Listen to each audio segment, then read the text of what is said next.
On April 15, 2019, the historic Notre Dame Cathedral, built in 1163, caught fire, causing severe damage to much of the structure.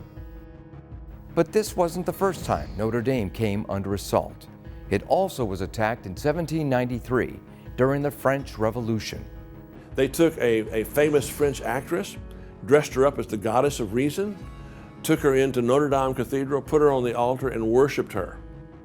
The French Revolution that began in 1789 initially may have seemed similar to our revolution, which began in 1775 with the shot heard round the world. But the similarities are only superficial. It degenerated into a horrible bloodbath in the Reign of Terror, and the French Revolution brought about modern dictatorship. And that has been the contrast that's been going on in the societies of the world ever since, between the American Revolution, which is based upon absolutes that are given to us by God, and the French Revolution, which are just rights because man asserts them, which has proved to be an insufficient foundation upon which to build a society that guarantees freedom.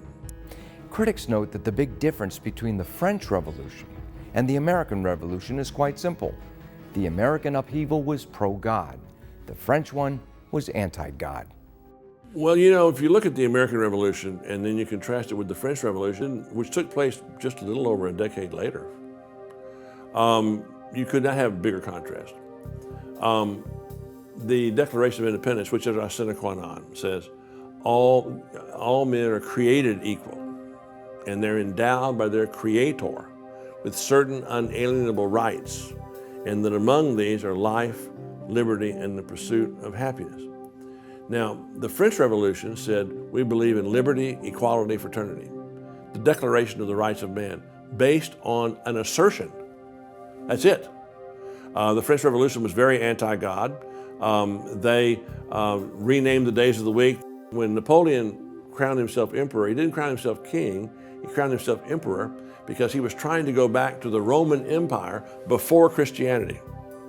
There is no leftist who is for liberty. They believe in equality, and equality trumps liberty. You can't have both as your primary vehicle. The French Revolution was schizophrenic. That's why it produced guillotines, because it had equality as one of its three virtues: liberty, equality, fraternity. We didn't have equality as one of ours. We were life, liberty, and the pursuit of happiness. E pluribus unum, in God we trust, and liberty. That's what we believe in. The French Revolution began to consume itself. By the time it ended, about a decade later, approximately 40,000 Frenchmen had been beheaded by the guillotine, including the King and Queen of France, and many Catholic leaders, priests, and nuns.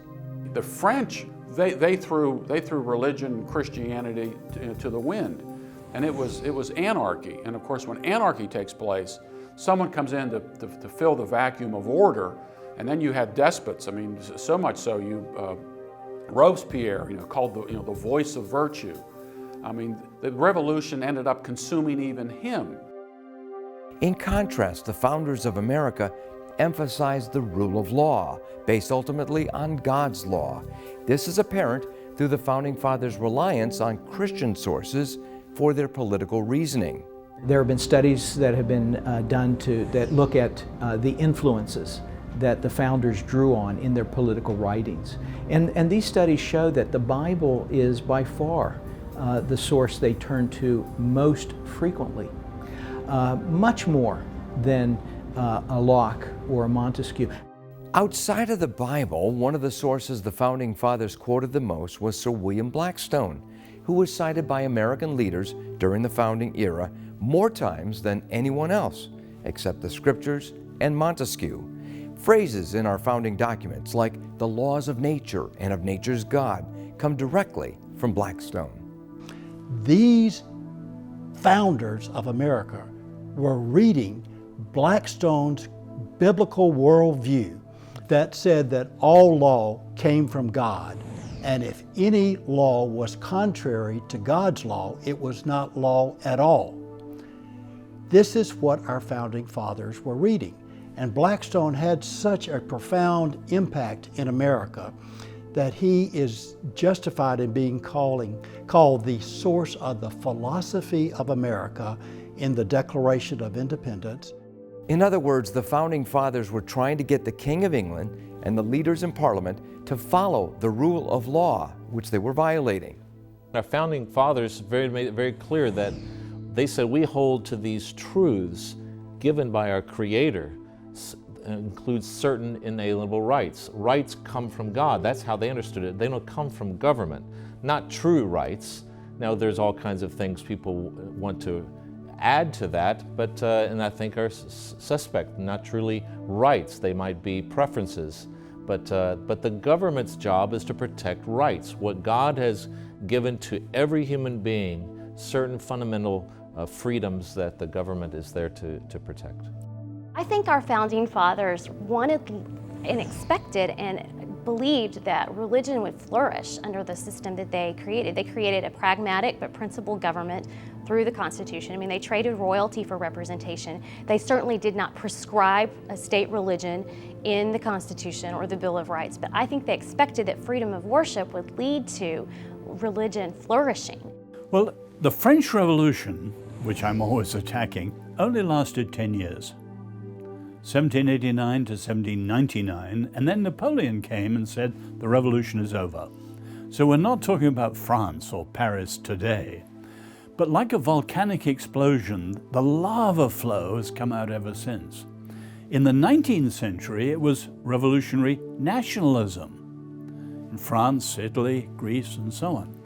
The 20th century one is more obvious, although it began in the 19th, which is revolutionary socialism, or one word, communism, and the Russian Revolution and the Chinese Revolution in 1949. What we're talking about is the third lava flow, cultural Marxism, sometimes called neo-Marxism. Dr. Os Guinness points out that the spirit of the anti-God French Revolution lives on today in various forms of neo-Marxism. People are shocked today by things like the cancel culture or speech codes or whatever. They are merely the fruit of this thinking since the 1920s. But critical race theory, which everyone's talking about now, is actually only one part of it. You've got critical women's studies, you've got queer studies, you've got fat studies, and all sorts of things.